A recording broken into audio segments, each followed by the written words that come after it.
77व्या भारतीय प्रजासत्ताक दिनाच्या सर्व भारतीयांना मंगलमय शुभेच्छा.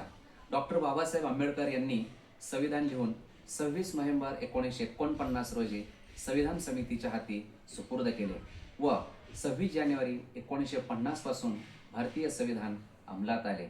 म्हणजेच स्वातंत्र्याचा सूर्य उगवला, समतेच्या चंद्रांनी लख्ख प्रकाश पाडला व न्यायाच्या भूमिकेने चांदण्यांनी सारा आसमंत उजळून निघाला. लोकशाहीच्या नव्या पर्वाची, नव्या युगाची सुरुवात झाली. लोकांसाठी चालविलेले राज्य म्हणजे लोकशाही होय. जगातील सर्वात मोठी लोकशाही डॉक्टर बाबासाहेब आंबेडकर यांनी अस्तित्वात आणले. संविधान आपल्याला स्वातंत्र्य, समता, बंधुता, न्यायाचे अधिकार देते.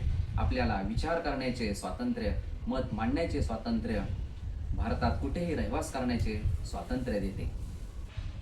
डॉक्टर बाबासाहेब आंबेडकर यांच्या नेतृत्वाखाली 6 सदस्य मसुदा समितीत म्हणजेच ड्राफ्टिंग कमिटीमध्ये होते.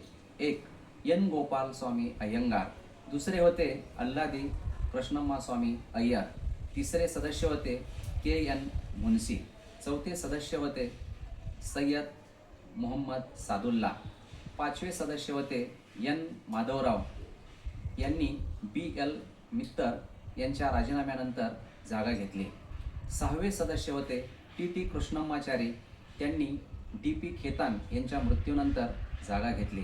संपूर्ण जबाबदारी मसुदा समितीचे अध्यक्ष या नात्याने 2 वर्ष 11 महिने 18 दिवस म्हणजेच 1082 दिवसात अहोरात्र जागून कष्ट करून संपूर्ण विश्वाचा, संपूर्ण जगाचा अभ्यास करून राज्यघटना पूर्ण केली. घटना समितीचे अध्यक्ष डॉक्टर राजेंद्र प्रसाद होते.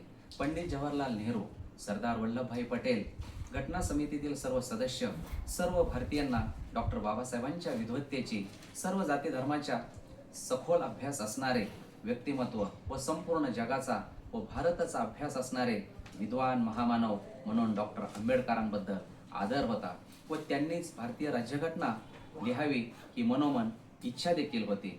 म्हणून डॉक्टर बाबासाहेबांनी शेतकरी, कष्टकरी, मोलमजुरी करणारे मजूर, गरीब, मागास विद्यार्थी व भारतातील माता भगिनींसाठी समानतेचे, न्यायाचे व आपल्या हक्काचे, प्रत्येकाला आपलेसे वाटणारे कायदे म्हणजे लोकशाही राज्यघटना लिहून पूर्ण केली. एकूणच संविधानाबद्दल व प्रजासत्ताक दिनाबद्दल मला म्हणावेसे वाटते, संविधानाने दिलेले हक्क व कर्तव्ये हृदयात साठवूया. संविधानाने दिलेले हक्क व कर्तव्ये हृदयात साठवूया. तिरंगी ध्वजाला लक्ष लक्ष सलामी देऊया. तिरंगी ध्वजाला लक्ष लक्ष सलामी देऊया. भारत देशाचा मान जगात उंचवूया. भारत देशाचा मान जगात उंचवूया. प्रजासत्ताक दिनाला डॉक्टर बाबासाहेब आंबेडकरांचे स्मरण करूया. डॉक्टर बाबासाहेब आंबेडकरांचे स्मरण करूया. जय हिंद, जय भारत.